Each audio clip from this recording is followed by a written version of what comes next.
Among the great midfielders that have graced this sport, one name stands out upon the rest. In the years, with his fancy passes and his ability to always prove vital in a team so full of superstars, has been recognized beyond measure. While everyone has decided to call it a day on their careers, he still wants to play, fueled by his passion and love for the game.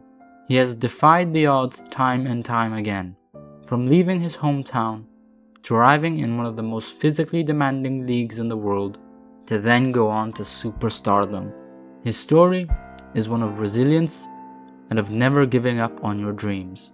So join me today as we take a deep dive into the life of Luka Modric. He may not be the star that shines brightest every time he's on the field, but he is most certainly the puppet master.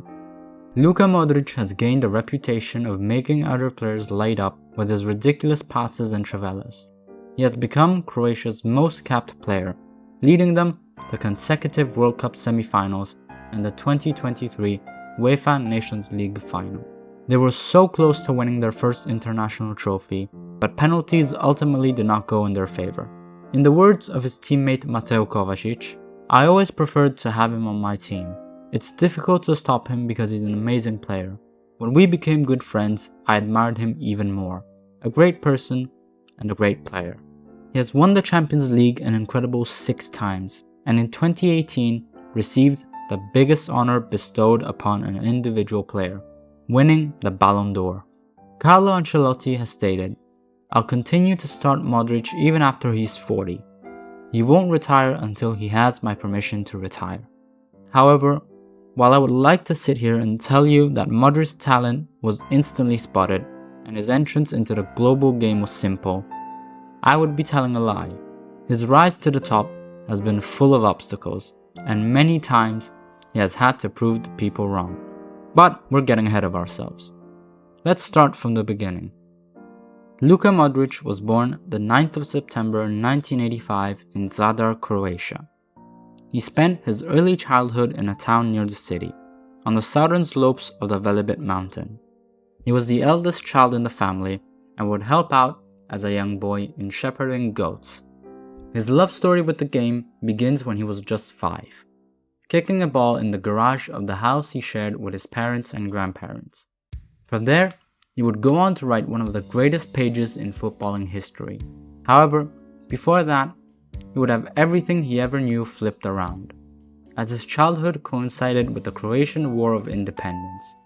Modric's family fled and would go on to live in various places in Zadar. This would have a lasting impact on him. Football was his means of escape. In 1992, he would join the Zadar Academy, giving some good showings, leading to his entry into the ranks of Dinamo Zagreb when he was 16. He would spend a season in their youth division before being loaned out to Zrinski Mostar, a team in the Bosnian League. In his first season, he would be crowned Player of the Year, at just 18 years old. Returning to Zagreb, he would be loaned out again, this time to Inter Zapršić in Croatia. Again, he thrived for them, showing very good potential, helping them achieve second place in the league. In the 2005-2006 season, he would finally get his chance to play for Dinamo Zagreb, having shown enough in his 2 previous experiences. What follows is a 4-year stretch where he won the domestic title 3 times and the cup twice. He would be named Player of the Year and would also become the club captain. During this time, he found the net 31 times and provided 29 assists. He would also be handed his senior debut by Croatia, making the first of his many appearances in a win against Argentina in March of 2006, going on to play at 4 World Cups and 4 European Championships, becoming the first player to appear in a World Cup and a Euro in 3 different decades. All this would lead to several phone calls to Modric, but the most notable one came from North London, where he would be flying to become the first transfer made by then Spurs boss Juan de Ramos. Tottenham equaled their record transfer fee, paying Dinamo £16.5 million to acquire his services. Upon arriving, a lot of people thought that he wasn't physically up to the level required for the Premier League. He would debut on the 16th of August against Middlesbrough. Young Luka didn't have an easy start to his life in London. The first 8 games, Spurs lost 6 of them. He was frequently played out of position, starting on the left instead of having a more central role that he was used to. All these factors would lead to the sacking of Juan de Ramos, with the appointment of Harry Redknapp in his place, who knew how to correctly gain the most out of the Croatian. Modric began growing steadily, finally being able to show all his abilities. He would end the season with 5 goals and 10 assists, guiding Tottenham to a Carabao Cup final, finishing 8th in the league. In 2009-2010, he would see his year halted as a calf injury meant that he missed almost 3 months. He still managed 3 goals and 7 assists, falling just short of the FA Cup finals, helping Tottenham to a 4th place finish, one of the best in a long time for Spurs, becoming a vital part in bringing Champions League football to White Hart Lane. At the end of the season, Modric would see his contract renewed, signing one that ran until 2016. The following season, he would also participate in their first ever outing in the CL. His year might have looked not good enough, recording only 4 goals and 2 assists. But this is exactly what I meant when I said he wasn't the star, but the puppet master. He would record one of the highest amount of average passes per game, 62.5, with an accuracy rate of 87.4%. They would finish 5th in the league and also reach the quarterfinals of the Champions League, falling defeated to Real Madrid. This would certainly not be Luka's last encounter with Los Blancos, but he would be voted Player of the Year for Tottenham Hotspur. In 2011-2012, he would play 41 games, assisting 5 and scoring 5. This year would also be filled with doubts on whether or not his future was going to be at White Hart Lane. Chelsea would begin to show interest in him. Modric really wanted to move over to Stamford Bridge, and throughout the year, this was the big saga. They would again finish 4th in the league, which meant another year of CL football. They would also make the semi-finals of the FA Cup, but the fact that Modric was not going to be here for the long term was starting to be apparent. He refused to play the first game of the season, after Tottenham rejected several of Chelsea's bids, but he still managed to give a few good showings for the club, and would also participate in Croatia's Euro 2012 campaign, which ended fairly quickly as they crashed out in the group stages.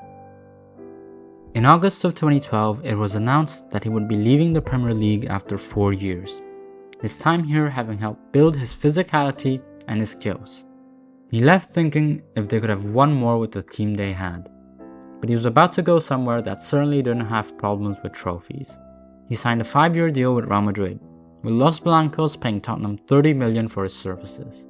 He would make his debut in the Spanish Super Cup 2 days later, winning his first trophy, having been in Spain for not even 48 hours.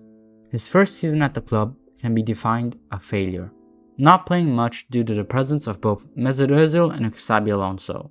Also, he struggled to adapt quickly to the rhythms of the Spanish La Liga. His appearances were mostly substitutions. However, due to the sheer quantity of games Real Madrid played, he still featured 53 times for them, scoring 4 goals and assisting 6. At this point, he still hadn't broken free of the 10 goal contributions per season, and at the end of the year, the Spanish newspaper Marca would vote him as the worst foreign signing in La Liga. The Super Cup would turn out to be their only trophy of the season, as they finished runners-up in the league and lost the Champions League and the Copa del Rey. However, despite that difficult first season, Mourinho believed in him. He is very proud to have brought him to Spain. The following season, Real Madrid would see the arrival on the bench of Carlo Ancelotti. Under him, Modric began to thrive. Things began to change. His ability to shake up plays and be an effective tool against a pressing system, preventing teams that press high to get into rhythm. Also, his reading of the game and his bag of tricks were starting to get him the recognition he deserved. In 2013-14, he would win Real Madrid their long-awaited La Decima, assisting Sergio Ramos' equalizer in the final. He would also be reunited with Tottenham teammate Gareth Bale, and would add the Copa del Rey to their trophy cabinet. But a subpar season in the league meant that they finished 3rd. Finally, Modric would begin upping his offensive stats as he played 51 games, scored twice, and assisted 10 times. However, again, he was the team's most efficient passer with a 90% accuracy. He also had the most ball recoveries in the team, showing why he was such a vital player in the Real Madrid midfield.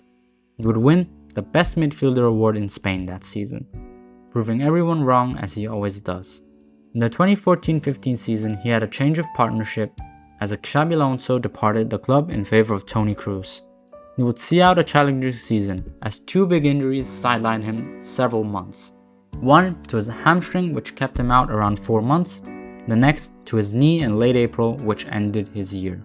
Real would win the UEFA Super Cup and the Club World Cup. Modric would only feature 25 times, scoring once and assisting 5. Despite this, his defensive ethic and his ability to link up play ensured that he was featured in the FIFA Pro World 11. The 2015-2016 years saw another change at the helm, Ancelotti leaving Spain for Rafael Benitez. He would remain a very important part of the Real Madrid midfield.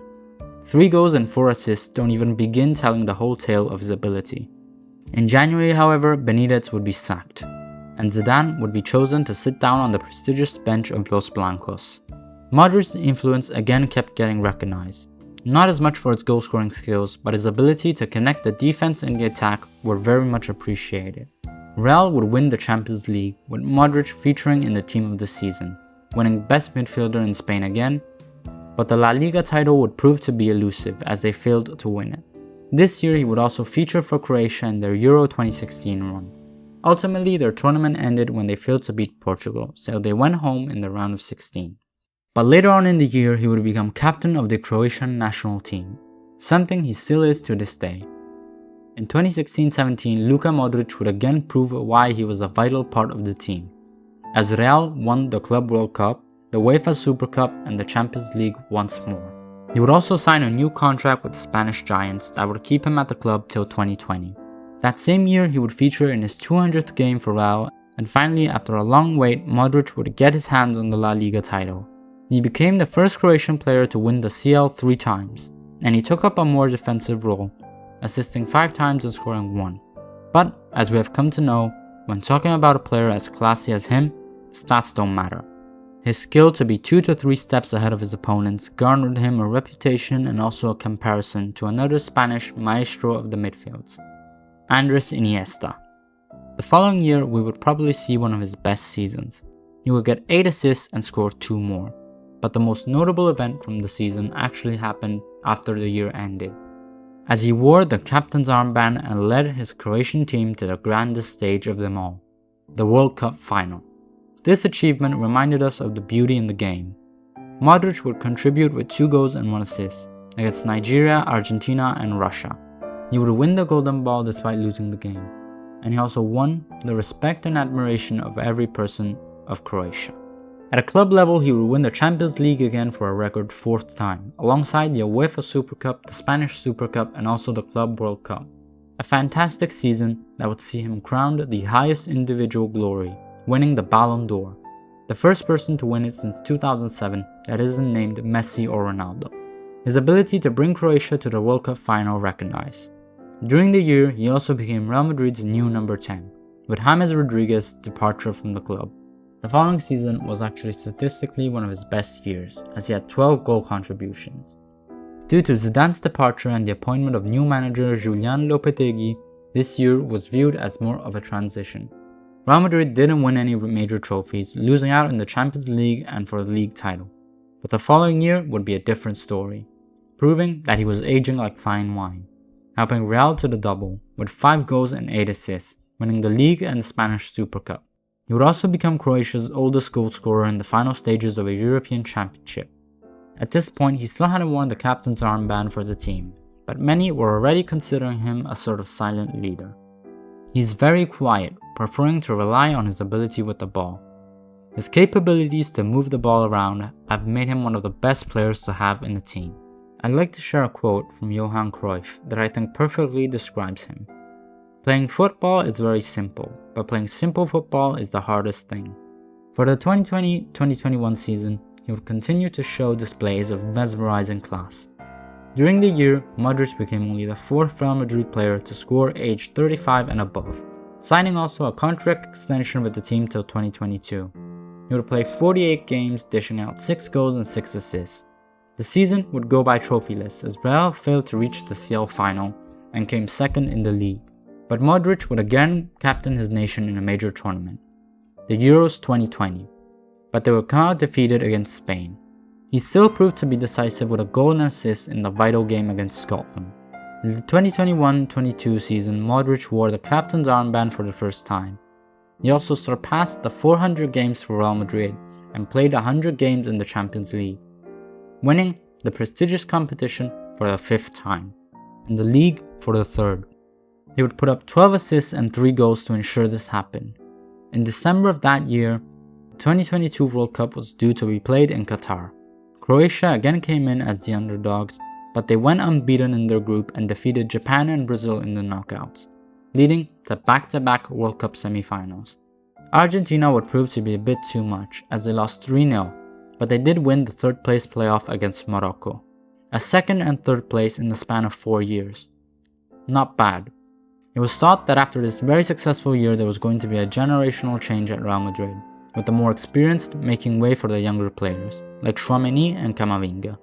But Ancelotti halted everything, making sure that the veterans remained a focal point of the team. Modric would overtake Dario Srna as the Croatian player with the most appearances in the Champions League, in a year where Real won the Club World Cup, the UEFA Super Cup and the Copa del Rey. Modric, who at the time was 37, still played 52 games with 12 goal contributions. In June of that year, he would also lead the Croatian team to another major achievement, the finals of the Nations League, with 1 goal and 2 assists in the decisive semi-final against the Netherlands, playing the full 240 minutes in both games. Croatia would miss out on pens, but Modric proved that he was not ready to leave the national team yet, as most people expected. He would sign a 1-year extension with Real Madrid, keeping him at the club till 2024.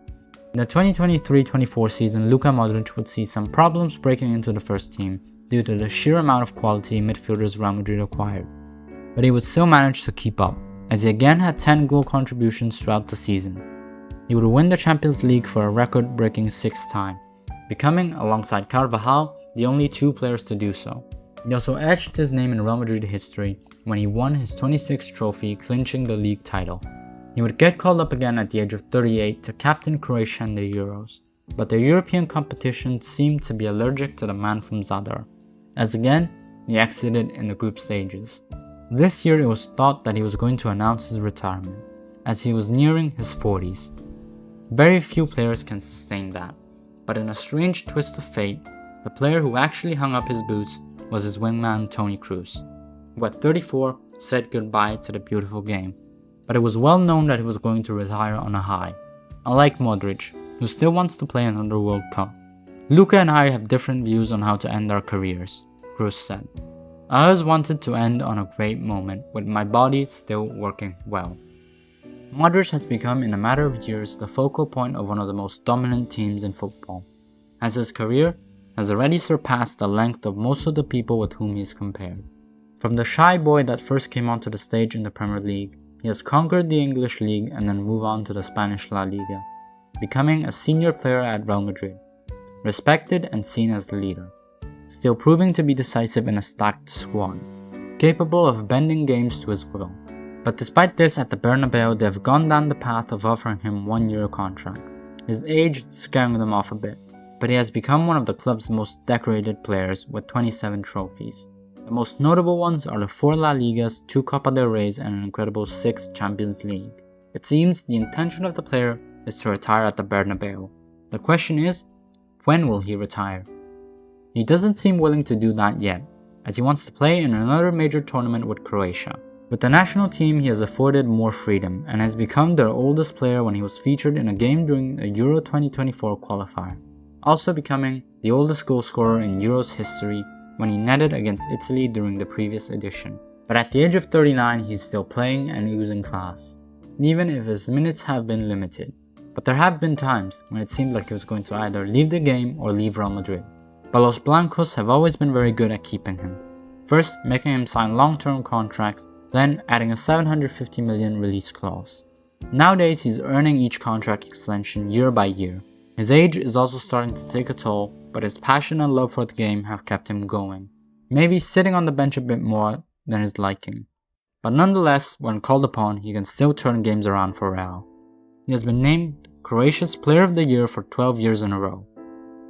He inspired a nation and pushed them onto the world stage, and is obviously very highly regarded in Zadar and in Croatia as a whole, with many people defining him a son of the nation. He has won more than 30 total trophies and has made over 500 appearances for one of the greatest clubs on the planet, becoming one of the best midfielders in Madrid's history.